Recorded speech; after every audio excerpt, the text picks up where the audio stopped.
Kebakaran lahan gambut di Desa Ramin, Kabupaten Muara Jambi mencapai 18 hektar. Sejumlah harga pangan di PTM Muara Bungo merangkak naik. KPU Kabupaten Muara Jambi beri kesempatan parpol untuk mengganti bacalek pada DCS.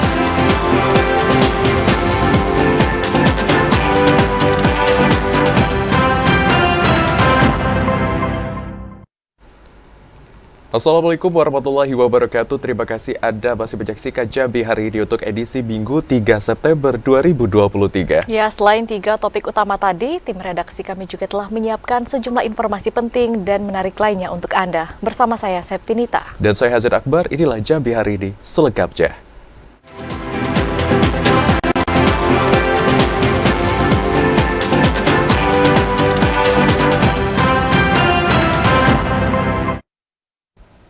Mengawali informasi Jambi hari ini, Saudara, akhirnya tim Satgas dapat memastikan luas lahan gambut yang terbakar di Desa Ramin, Kumpe Ulu. Dari data yang disampaikan BPBD, tersebut mencapai 18 hektar. Tim Satgas Kebakaran Hutan dan Lahan telah melakukan pendataan terhadap lahan gambut yang terbakar di Desa Ramin, Kecamatan Kumpe Ulu, Kabupaten Muara Jambi. Dari pemetaan tim Satgas, sekitar 18 hektar lahan milik masyarakat dan tanah kas desa hangus terbakar. Upaya pemadaman dan pendingin baik melalui jalur darat dan udara berhasil memadamkan api. Di hari keempat, tim Satgas memastikan lahan yang terbakar pada Rabu tanggal 30 Agustus 2023 lalu benar-benar sudah padam. Namun, sejauh ini tim masih melakukan penyelidikan penyebab kebakaran. Kasih Pencegahan dan Kesiapsiagaan BPBD Muara Jambi Muhammad Zuhdi mengatakan, meski dipastikan api telah padam, namun tim Satgas terus melakukan patroli di kawasan lahan gambut yang terbakar agar bencana alam tersebut tidak terulang kembali.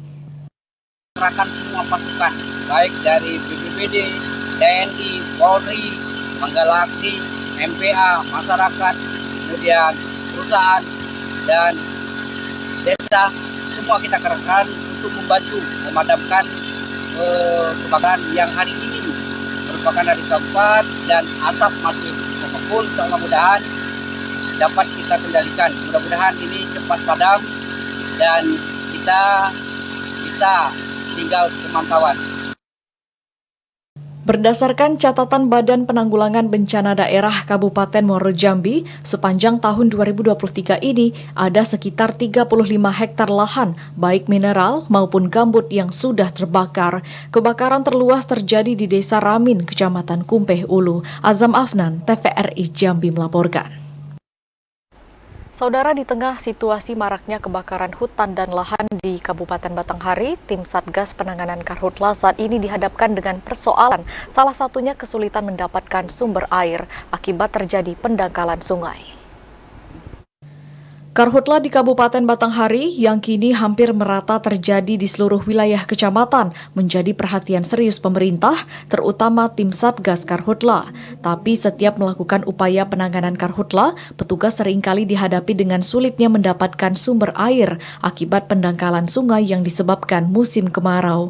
Hal ini pun diakui Sekretaris BPBD Batanghari Samra Lubis. Untuk mensiasati itu pihaknya terpaksa harus melakukan pencarian sumber air sungai yang masih bisa dijangkau. Tidak hanya itu, petugas juga mengupayakan menyimpan persediaan air di setiap kendaraan operasional pemadaman sebagai bentuk siapsiagaan dalam penanganan Karhutla apabila ditemukan laporan titik api. Permukaan kita surut. Berarti mulai berpengaruh banyak dengan mulai pengaruh. Untuk kesulitan dapat air, Bang? Ya, mulai pengaruh. Beberapa yang kita harapkan kemarin menjadi embung-embung potensi air kita sudah mulai surut. Okay. Artinya ada sekedar, tapi untuk kita narik pakai mesin kadang-kadang tidak bisa lagi karena terlalu dangkal. Tidak mau kita seperti 2015. Kita harus mencari di mana posisi Sungai Batanghari yang terdekat. Sementara itu, pihak BPBD juga mengharapkan kesadaran masyarakat khususnya pemilik kebun untuk tidak mencoba membakar lahan di tengah cuaca kemarau yang berpotensi meluasnya titik api. Ade Juniawan, TVRI Jambi melaporkan. Saudara, harga cabai merah di pasar tradisional atas Sarolangun mengalami kenaikan. Kini harga cabai merah dijual Rp40.000 per kilogram. Harga cabai merah di pasar tradisional atas Sarolangun terpantau naik. Kenaikan terjadi sejak 1 pekan terakhir. Diprediksi harga cabai merah akan terus naik, mengingat di bulan September ini musim kemarau masih berlangsung. Seorang pedagang di pasar tradisional atas Sarolangun, Firdaus, mengatakan kenaikan harga cukup tinggi terjadi pada cabai merah. Sebelumnya cabai merah dijual Rp35.000, kini naik menjadi Rp40.000 per kilogram. Sementara itu harga cabai rawit masih normal, yakni Rp24.000 per kilogram. Firdaus menjelaskan pihaknya tidak mengetahui penyebab kenaikan harga cabai merah karena pasokan cabai merah di pasaran mencukupi. Kalau naik cabai sekarang 40-an. Naik ya? Cabai merah. Berapa ribu naik? Nah, itu dari harga biasa 35. Sejak kapan naik? Kalau sayur mayur ya? Sayur mayur tadi. Ada pengaruh dengan kemarau? Lawang turun anjlok. Berapa harga? 20.000. Udah sebelumnya? Sebelumnya dari 30. Sementara itu, harga jual komoditas lainnya seperti bawang merah turun drastis. Sebelumnya dijual Rp30.000, saat ini Rp20.000 per kilogram. Turun Rp10.000 per kilogram, sedangkan harga bawang putih masih stabil Rp35.000 per kilogram. Edi Kusnadi, TVRI Jambi melaporkan. Memasuki puncak musim kemarau, petani padi khawatir gagal panen. Pasalnya, kurangnya intensitas hujan saat ini membuat sawah mulai mengering. Petani padi mulai merasakan dampak El Nino atau kemarau panjang tahun 2023. Para petani khawatir gagal panen. Akibat musim kemarau ini, intensitas hujan di Provinsi Jambi mulai berkurang. Kondisi ini menyebabkan sawah-sawah mulai mengering karena kekurangan air. Seorang petani padi di kota Jambi, Aslamia, mengatakan tanah di sawah kawasan Penyengat Rendah, Kecamatan Telanai-Pura mulai retak. Hal itu akan berdampak pada kualitas padi kurang baik. Sebagian petani berharap pemerintah dapat memberikan solusi agar sawah tidak kering meski musim kemarau, minimal ada irigasi yang dibuat untuk mencegah kekeringan. Masalahnya pengaruh juga sama padi, agak kurang bagus. Kalau untuk sekarang kondisinya gimana, Bu? Biasanya lebih bagus dari ini kan, gara-gara hujan Kurang hujan ya? kurang hujan, itulah jadinya. Sementara itu, pemerintah kota Jambi akan berupaya memperbaiki irigasi di kawasan tersebut sehingga air bisa tetap mengalir ke sawah masyarakat dan tidak terjadi gagal panen. Joko, TVRI Jambi melaporkan.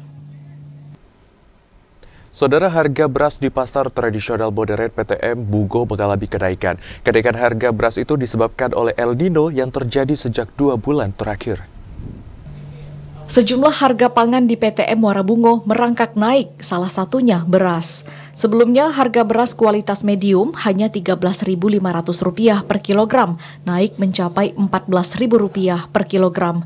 Beras kualitas premium dari harga Rp16.500 per kilogram, naik mencapai Rp17.000 per kilogram.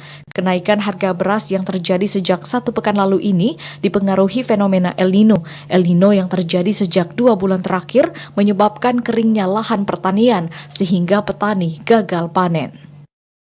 Kemarin penjualan kita 16,5 per kilonya, sekarang naik 500, jadi 17.000 per kilonya, Bang.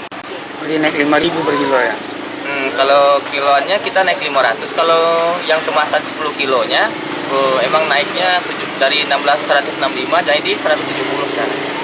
Berbeda dari harga beras, harga telur dan cabai merah di PTM Muara Bungo justru mengalami penurunan. Harga cabai merah ini saat ini dijual hanya Rp40.000 per kilogram, dari harga sebelumnya mencapai Rp45.000 per kilogram. Sementara harga telur ayam ras dijual di harga Rp51.000 per karpet, dari harga sebelumnya mencapai Rp56.000 per karpet. Muhriandi, TVRI Jambi melaporkan. Saudara, menyikapi lonjakan harga beras yang terjadi di Indonesia, operasi pasar khusus untuk komoditas beras melalui program stabilisasi pasokan dan harga pangan mulai digulirkan di Provinsi Jambi. Pada program itu, beras dijual dengan harga Rp48.000 untuk kemasan 5 kg. Menindaklanjuti lonjakan harga beras yang terjadi di tanah air, berdasarkan instruksi pemerintah pusat, Perumbulok Kanwil Jambi mulai menyelenggarakan operasi pasar yang dilakukan serentak seluruh Indonesia. Operasi pasar khusus untuk komoditas beras melalui stabilisasi pasokan dan harga pangan (SPHP) dimulai dari toko TPID yang berada di Pasar Tradisional Angso 2 Kota Jambi. Kepala Perumbulok Kanwil Jambi Devrizal mengatakan, operasi beras SPHP itu dilakukan untuk menjaga stabilitas harga beras yang saat ini dinilai relatif tinggi.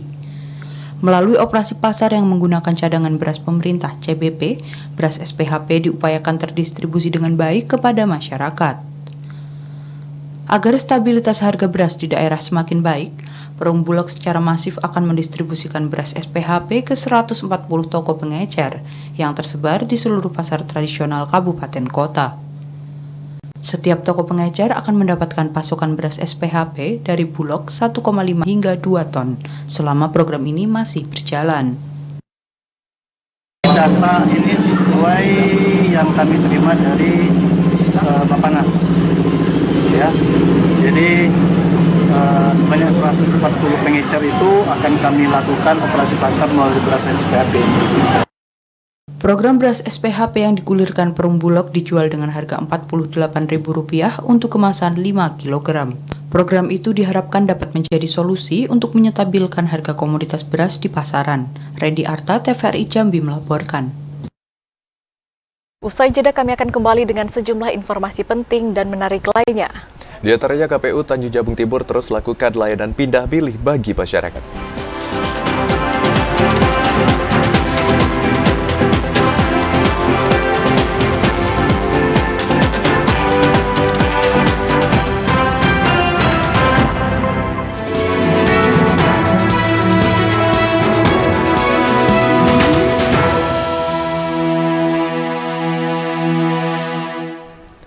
Terima kasih saudara, Anda masih menyaksikan Jambi hari ini dalam segmen menuju pemilu 2024. Saudara, KPU memberikan kesempatan bagi partai politik untuk mengganti bacalek yang diumumkan pada DCS. Masa pergantian hanya diberikan selama 1 pekan, yakni dimulai tanggal 14 sampai dengan 20 September 2023. Komisi Pemilihan Umum Kabupaten Muaro Jambi telah mempersiapkan tahapan penggantian daftar calon sementara anggota legislatif. Komisioner KPU Divisi Teknis Penyelenggaraan Arisno mengatakan, masa pengajuan pergantian DCS dari partai politik akan berlangsung selama 1 pekan, terhitung tanggal 14 sampai dengan 20 September 2023. Bacalek yang akan mengganti wajib harus memenuhi persyaratan yang telah ditentukan, diantaranya rekomendasi dari DPP Parpol, memiliki surat kesehatan, dan melengkapi dokumen administrasi. 467 itu yang boleh diganti. Yang memenuhi syarat tadi kan, seandainya ada yang mungkin pindah ke partai lain ataupun ke dapil lain, nah itu, atau pengajuan yang memang bakal caleg itu yang mengundurkan diri kan, itu yang bisa diganti. Setelah tahapan pengajuan pergantian bacalek, KPU akan melanjutkan ke tahap verifikasi atas pengajuan pergantian DCS anggota legislatif DPRD Muaro Jambi. Verifikasi dilakukan 21 sampai dengan 23 September 2023 atau sebelum penetapan daftar calon tetap yang akan diumumkan pada 4 November 2023. Azam Afnan, TVRI Jambi melaporkan. DPRD Sarolangun pastikan tidak akan mengurangi atau mencoret usulan anggaran Pilkada 2024 yang diajukan KPU Sarolangun. Setelah dilakukan beberapa kali rasionalisasi, maksud kami, anggaran Pilkada 2024 disetujui menjadi 28 miliar rupiah. KPU Sarolangun telah mengajukan beberapa kali usulan anggaran Pilkada kepada pemerintah Kabupaten Sarolangun. Setelah dilakukan beberapa kali rasionalisasi, anggaran Pilkada 2024 disetujui menjadi 28 miliar rupiah. Namun jumlah tersebut belum final karena belum disahkan DPRD Sarolangun. Ketua DPRD Sarolangun Tantowi Jauhari mengatakan jumlah alokasi dan pengajuan anggaran yang disampaikan KPU Sarolangun dapat bertambah dan berkurang dari jumlah yang sudah disetujui oleh tim anggaran pemerintah daerah. Kita lihat kebutuhan realnya. Kalau memang nanti ternyata KPU masih merasa masih angka yang disuguhkan atau pelapornya masih kurang budgetnya, bisa saja bertambah. Atau sebaliknya, tergantung nanti kebutuhan real yang dipaparkan oleh adik-adik KPU Sarolangun. Insya Allah intinya bagaimana penyelenggaraan pilkada di 2024 itu berjalan dengan lancar sesuai dengan harapan dari penyelenggara juga masyarakat Kabupaten Sarolangun. Dewan akan melihat kebutuhan anggaran yang diajukan KPU Sarolangun apakah sesuai dengan kebutuhan. Kondisi ini tergantung penyampaian Komisioner KPU Sarolangun pada saat pembahasan di DPRD nanti.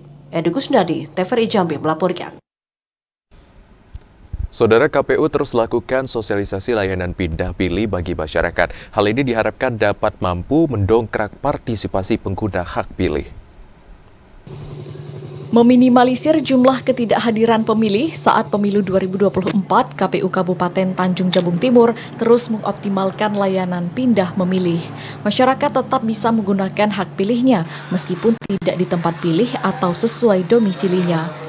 Komisioner KPU Kabupaten Tanjung Jabung Timur Junianto mengatakan ada beberapa persyaratan yang harus dilakukan sebelum 30 hari pemungutan suara.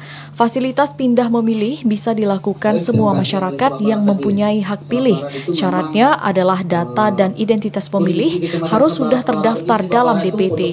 Tercatat hingga tanggal 2 September 2023 sudah ada puluhan masyarakat yang mengajukan pindah milih ke kantor KPU langsung, baik dari dalam provinsi hingga keluar Provinsi Jambi. Selain itu, mekanisme pengurusan pindah milih sekarang juga sudah sangat mudah, yakni cukup dengan mengurus langsung ke PPS terdekat di tempat domisili, sehingga pemilih perantau tidak perlu pulang ke alamat asal. Karena memang pelaksanaan DPTB ini kita akan mulai sampai menjelang 30 hari min H.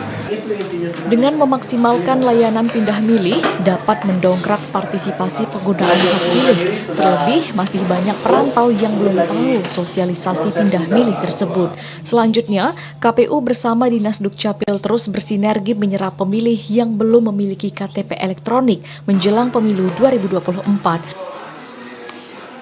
Kliva Patria, TVRI Jambi melaporkan. Lembaga Penyiaran Publik LPP Radio Republik Indonesia RRI Jambi menggelar program Gerakan Cerdas Memilih. Tujuannya untuk menumbuhkan kesadaran dan pemahaman pemilih pada pemilu 2024. LPP Radio Republik Indonesia RRI Jambi menggelar program Gerakan Cerdas Memilih kedua. Kegiatan tersebut dilaksanakan di halaman kantor RRI Jambi bersama pelajar di Kota Jambi. Kepala LPP RRI Jambi Yuliana Marta Doki mengatakan, program Gerakan Cerdas Memilih bertujuan untuk meningkatkan semangat dan pemahaman terhadap pemilih pemula. Ini salah satu upaya untuk menumbuhkan kesadaran dan tanggung jawab politik dalam mendukung pemilu 2024. Program Cerdas Memilih ini juga bertujuan untuk meningkatkan partisipan datang ke tempat pemungutan suara, sehingga pemilu 2024 dapat berjalan dengan baik dan melahirkan pemimpin yang berkualitas. Gerakan Cerdas Memilih yang diselenggarakan oleh RRI ini yang kedua kali. Ini merupakan satu program yang dibuat oleh RRI bagaimana RRI sudah mencanangkan sebagai radio pemilu. Kami melakukan sosialisasi dan edukasi seputar pemilihan umum, mulai dari tahapan-tahapan pendaftaran sampai pada saat pemilihan umum dan sampai pada saat pelantikan. Dan tujuannya ini adalah untuk meningkatkan partisipasi peserta pemilu, terutama pemilih pemula. Bagaimana mereka harus antusias untuk menentukan hak suaranya untuk datang ke TPS pada saat tanggal 14 Februari 2024 nanti. Program Cerdas Memilih itu diapresiasi oleh pemerintah Provinsi Jambi. Diharapkan kegiatan ini dapat memberikan edukasi kepada pemilih agar pemilu 2024 dapat berjalan dengan baik. Jambi tentu apresiasi, terima kasih, bersyukur dilaksanakannya kegiatan hari ini. Harapannya mudah-mudahan pertama para generasi muda, para milenial dan umumnya masyarakat Jambi akan dapat mengikuti pemilihan umum, pilkada semuanya dengan sebaik-baiknya, secara cerdas, dapat memilih siapa pilihan sebenarnya. Sebelum acara Gerakan Cerdas Memilih, pihak RRI Jambi mengajak masyarakat untuk menerapkan pola hidup sehat dengan senam pagi di halaman kantor RRI Jambi. Joko, TVRI Jambi melaporkan.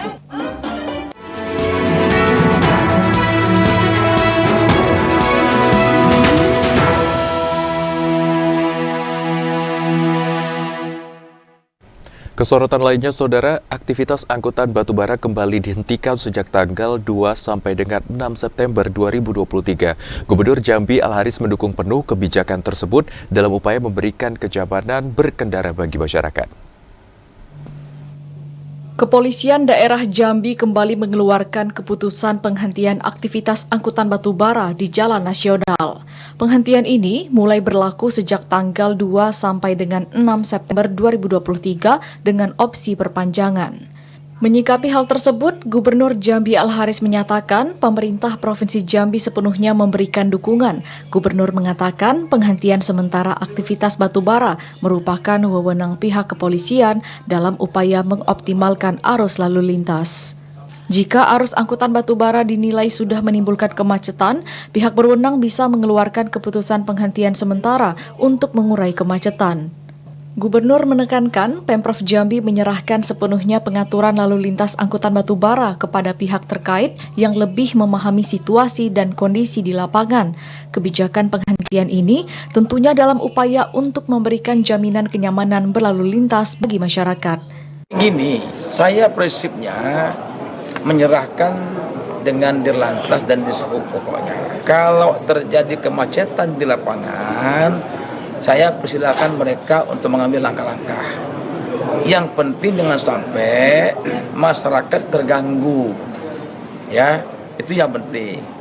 Kalau sudah diurai semuanya, silakan nanti dioperasikan lagi. Pokoknya kita itu aja intinya. Gubernur Al-Haris berharap penghentian sementara aktivitas angkutan batubara dapat kembali mengoptimalkan arus lalu lintas. Randy Arta, TVRI Jambi melaporkan. Sempat mendapat perawatan di klinik lapas, seorang tahanan Kejaksaan Negeri Jambi yang dititipkan di dalam lapas dipastikan meninggal dunia saat berada di ruang IGD RSUD Raden Matahir Jambi. Tahanan Kejaksaan Negeri Jambi yang dititipkan di Lembaga Pemasyarakatan atau Lapas Kelas 2A Jambi meninggal dunia di IGD RSUD Raden Matahir Jambi. Hal tersebut dipastikan oleh PLT Kepala Lembaga Pemasyarakatan Kelas 2A Jambi Junaidi Rison saat konferensi pers pada Sabtu sore kemarin. Menurut Junaidi Rison, almarhum masih dalam keadaan sadar saat berada di dalam lapas dan sempat mendapatkan perawatan di klinik lapas. Namun ketika dibawa ke rumah sakit untuk menindaklanjuti perawatan tersebut, kondisi kesehatan almarhum melemah hingga meninggal dunia saat berada di IGD RSUD Raden Matahir.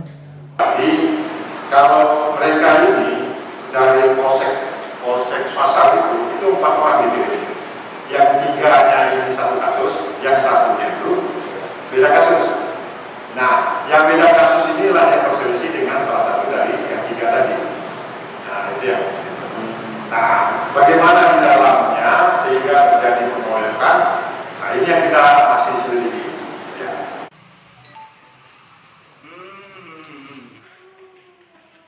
Sebelumnya, seorang tahanan Kejaksaan Negeri Jambi yang dititipkan di Lapas Kelas 2A Jambi meninggal dunia pada Jumat 1 September 2023 lalu.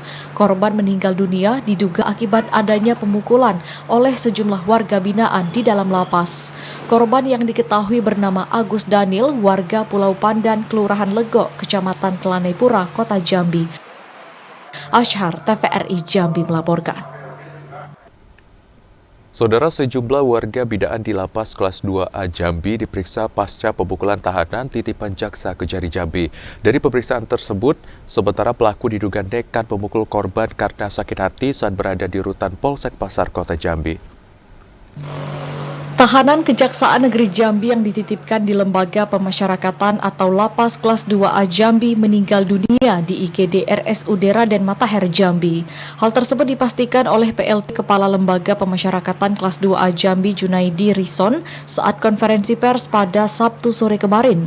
Menurut Junaidi Rison, almarhum masih dalam keadaan sadar saat berada di dalam lapas dan sempat mendapatkan perawatan di klinik lapas. Namun ketika dibawa ke rumah sakit untuk menindaklanjuti perawatan tersebut, kondisi kesehatan almarhum melemah hingga meninggal dunia saat berada di IGD RSUD Raden Matahir. Sebelumnya, seorang tahanan Kejaksaan Negeri Jambi yang dititipkan di Lapas Kelas 2A Jambi meninggal dunia pada Jumat 1 September 2023 lalu. Korban meninggal dunia diduga akibat adanya pemukulan oleh sejumlah warga binaan di dalam lapas. Selanjutnya, Bapak Lapas memeriksa kondisi WWD tersebut dan membuat rujukan ke RSUD Raden Matahir Jambi dan melaporkan kepada saya selaku PLT Lapas Jambi terkait kejadian tersebut. Korban yang diketahui bernama Agus Daniel, warga Pulau Pandan, Kelurahan Legok, Kecamatan Telanepura, Kota Jambi. Ashar, TVRI Jambi melaporkan. Saudara Gubernur Jambi Al-Haris resmi membuka turnamen Al-Haris Cup 2023. Informasi selengkapnya akan kami hadirkan usai jeda dalam segmen advertorial. Tetaplah bersama kami.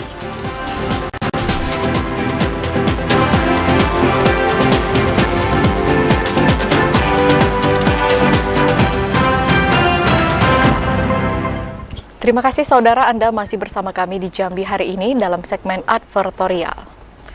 Gubernur Jambi Al-Haris resmi membuka turnamen Al-Haris Cup Open tahun 2023. Pembukaan ditandai dengan pertandingan eksebisi. Al-Haris turun langsung ke lapangan menjadi pemain dan memberikan kejutan kepada penonton. Gubernur Jambi Al-Haris secara resmi membuka perhelatan akbar turnamen sepak bola Al-Haris Cup Open 2023. Pembukaan yang digelar di lapangan sepak bola Desa Pulau Rengas ini ditandai dengan pertandingan eksebisi antara kesebelasan Al-Haris melawan perangkat Desa Pulau Rengas. Al-Haris dan Kabiro Umum Pemprov Jambi Muzakir ikut berpartisipasi dalam pertandingan tersebut. Sebelumnya, Al-Haris menyampaikan apresiasi kepada panitia, khususnya Karang Taruna Desa Pulau Rengas telah menggelar turnamen akbar yang diikuti 64 klub, baik dari dalam maupun luar Kabupaten Merangin. Al-Haris mengatakan hal itu merupakan suatu kebanggaan dan upaya pembangunan di desa dalam bidang olahraga. Para panitia adalah umumnya anak-anak muda, karena taruna yang kita harapkan juga ikut terus berpartisipasi dalam membangun daerah kita, membangun desa kita. Itu kita harapkan. Karena itu pada hari ini, mari kita buka turnamen ini dengan harapan ciptakan kedamaian, kesejukan di antara kita, termasuk juga dengan pemain-pemain luar dari Merangin. Sementara Bupati Merangin Mashuri menyampaikan terima kasih kepada Gubernur Jambi Al-Haris yang telah menggelar turnamen akbar. Mashuri mengatakan kegiatan ini merupakan turnamen besar yang pertama di Kabupaten Merangin setelah pandemi COVID-19. Mashuri berharap peserta yang mengikuti ajang bergengsi selama 1 bulan ini bisa menjaga kondusivitas dan mengedepankan silaturahmi. Maka junjung tinggi sportivitas kita dalam rangka silaturahmi ini melalui olahraga sepak bola ini. Intinya Bapak, Ibu sekalian serta panitia yang berbahagia, saya mengucapkan selamat bertanding kepada tim sepak bola yang dari luar daerah. Selamat datang di bumi Tali Undang Tambang Teliti, Desa Pulau Rengas ini. Mudah-mudahan nantinya dalam rangka mengikuti turnamen ini menjadikan kesan setelah pulangnya kembali. Ramadan Cerbita Kasa, TVRI Jambi melaporkan. Saudara, Kenduri Suwarna Bumi Festival Pangkalan Jambu resmi dibuka Gubernur Jambi Al-Haris. Pembukaan Black Gedang Anak Negeri ini berlangsung di Desa 3 Alur, Kecamatan Pangkalan Jambu. Pembukaan Kenduri Suwarna Bumi Festival Pangkalan Jambu Black Gedang Anak Negeri di Desa 3 Alur, Kecamatan Pangkalan Jambu berlangsung meriah. Ribuan warga dari berbagai penjuru Provinsi Jambi tumpah ruah menyaksikan parade budaya, bazar kuliner, dan betauh besamo oleh Sanggar Talun Perentak serta sejumlah seni pertunjukan lainnya. Hadir Gubernur Jambi Al-Haris, Direktur Pembinaan Tenaga dan Lembaga Kebudayaan Kemendikbud Ristek RI Yudi Wahyudin, Bupati Merangin Mashuri, Wabub Nilwan Yahya, Wakil Ketua DPRD Zaidan. Gubernur Jambi mengatakan, Kenduri Suwarna Bumi sudah kali kedua dilakukan sejak 2022 lalu. Pemerintah melihat antara alam dan budaya itu ada hubungan yang tidak bisa dipisahkan. Sejauh aliran Sungai Batanghari bertemu dengan Laut Cina Selatan, itulah peradaban. Sehingga muncul Candi Muaro Jambi pada abad ke-6 dan ke-7. Candi Muaro Jambi merupakan kampus pendidikan terbesar di Asia Tenggara. Gubernur menyampaikan adat itu terus berlanjut mengikuti aliran Sungai Batanghari sampai ke Damasraya, sehingga di Damasraya ada Candi Sawang. Lalu lahirlah budaya Melayu Jambi yang sebagian dari Sumatera Barat. Inilah budaya Melayu yang ada hari ini. Yang kita pakai ini adalah budaya Melayu Jambi yang sebagian juga turun dari Sumatera Barat. Nah, inilah kombinasinya. Karena itu pemerintah tidak ingin masalah ini hilang begitu saja. Direktur Pembinaan Tenaga dan Lembaga Kebudayaan Kemendikbudristek RI Yudi Wahyudin mengatakan salah satu tujuan acara ini untuk memberikan kesempatan kepada daerah untuk memperkenalkan keunikan budaya, kearifan lokal kepada masyarakat, sehingga masyarakat semakin bangga atas aneka budaya kearifan lokal yang dimiliki.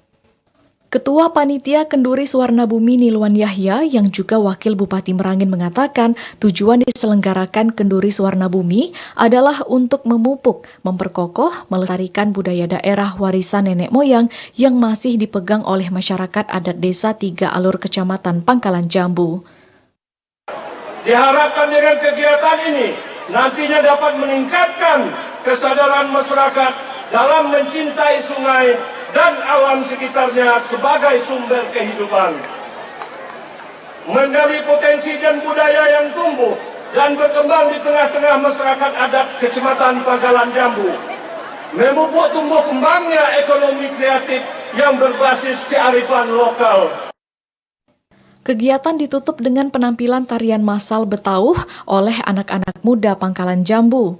Acara semakin meriah ketika Gubernur Jambi didampingi Bupati dan Wabub Merangin turun menari. Ramadan Cerbitakasa, TVRI Jambi melaporkan. Saudara, di Treskrimsus Polda Jambi berhasil menyita ratusan ton BBM ilegal. Sejumlah informasi penting dan menarik lainnya akan kami hadirkan usai jeda. Tetaplah bersama kami.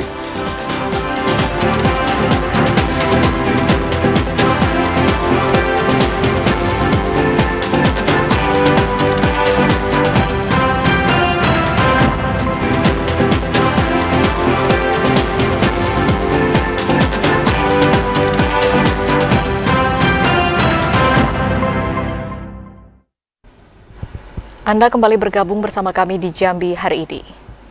Satreskrim Polres Tebo mengamankan belasan galon bahan bakar minyak subsidi jenis Pertalite dan solar yang hendak diecerkan di wilayah Kecamatan Tebo Ulu. Satreskrim Polres Tebo mengamankan 18 jerigen yang berisi bahan bakar minyak subsidi jenis Pertalite dan solar di wilayah Desa Sungai Alai, Kecamatan Tebo Tengah. Selain menggagalkan peredaran BBM subsidi, kepolisian juga mengamankan satu orang terduga pelaku inisial AA yang saat itu tengah melangsir BBM dari salah satu SPBU di wilayah Kabupaten Bungo. Kasat Reskrim Polres Tebo AKP Reska Anugras membenarkan adanya penangkapan terduga pelaku beserta barang bukti berupa 13 jerigen minyak Pertalite dan 3 jerigen minyak jenis solar. Bahan bakar minyak subsidi jenis Pertalite dan solar yang dilangsir pelaku dari salah satu SPBU di wilayah Kabupaten Bungo. Maka satu orang diduga pelaku yang membawa bahan bakar minyak subsidi dan jenis Pertalite dan solar. Itu dari hasil temuan kita ditemukan 15,5 galon BBM jenis Pertalite dan 3 galon BBM jenis solar. Kemudian untuk ukuran galon ini kurang lebih 34 liter 1 galon. Atas perbuatannya, pelaku dikenakan pasal 55 Undang-Undang RI nomor 22 tahun 2001 tentang minyak dan gas bumi dengan ancaman lebih kurang 6 tahun penjara. Intizam TVRI Jambi melaporkan. Saudara, aktivitas pengeboran sumur minyak ilegal masih marak dilakukan masyarakat. Sepanjang tahun 2023, ada 72 kasus diungkap polisi dengan 239 ton BBM ilegal disita.